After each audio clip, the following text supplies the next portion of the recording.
मला असं वाटतं की गणेश उत्सवाच्या वेळेलाच मनोज जरांगे पाटील यांनी हजारो लोकांच्यासह एक रॅली मुंबईमध्ये आणली आणि आझाद मैदानामध्ये त्यांनी आपलं जे उपोषण आहे ते सुरू केलं, आपलं आंदोलन सुरू केलं. आणि मला असं वाटतं की गणेश उत्सवाच्या वेळेलाच त्यांनी हे आंदोलन केलेलं असल्यामुळं बाकीच्या कोणाला गणेश पावला का नाही मला माहीत नाही आहे, पण मनोज जरांगे पाटील आणि मराठा समाजाला गणेश पावलेला आहे. आणि त्यांची मागणी जी होती ती हैदराबाद गॅझेट मध्ये ज्या नोंदी आहेत त्या नोंदी मान्य करा. त्या पद्धतीनं देवेंद्र फडणवीस यांचा अत्यंत जबरदस्त असा स्ट्रोक जो आहे तो त्यांनी मारलेला आहे.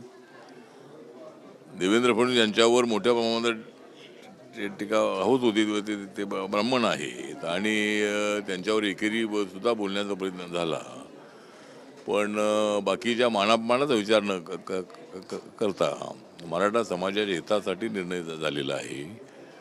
आणि आपल्याला आठवत असेल की महाराष्ट्रामध्ये 1960 नंतर अनेक मुख्यमंत्री बॅरिस्टर A.R. अंतोले आणि सुशीलकुमार शिंदे तर सोडले, सगळे मुख्यमंत्री मराठा होते आणि माननीय अण्णासाहेब पाटील यांच्या नेतृत्वाखाली आंदोलन त्या काळामध्ये झालेलं होतं, पण या मागणीला यश आलं नव्हतं.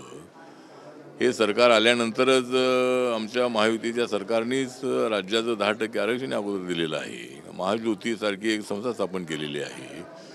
विद्यार्थ्यांना मराठा समाजाच्या स्कॉलरशिप आहे किंवा त्यांना हॉस्टेल्स आहेत किंवा त्यांना फेलोशिप आहे, या सगळ्या सोयी करण्यात आल्या होत्या. पण आता जी मागणी मनोज जरांगे पाटील यांची होती त्याप्रमाणे ती मागणी मान्य करण्यात आलेली आहे.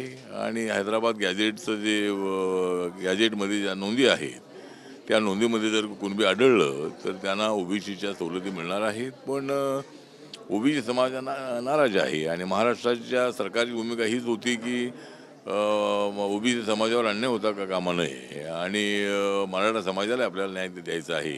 त्याप्रमाणे अत्यंत चांगला निर्णय झालेला आहे.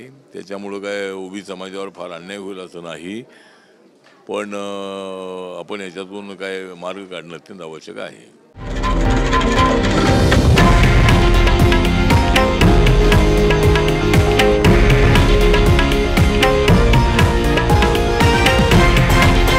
हे आहे देशातील नंबर 1 न्यूज नेटवर्क आणि आपण पाहत आहात TV9 मराठी, एकमेव.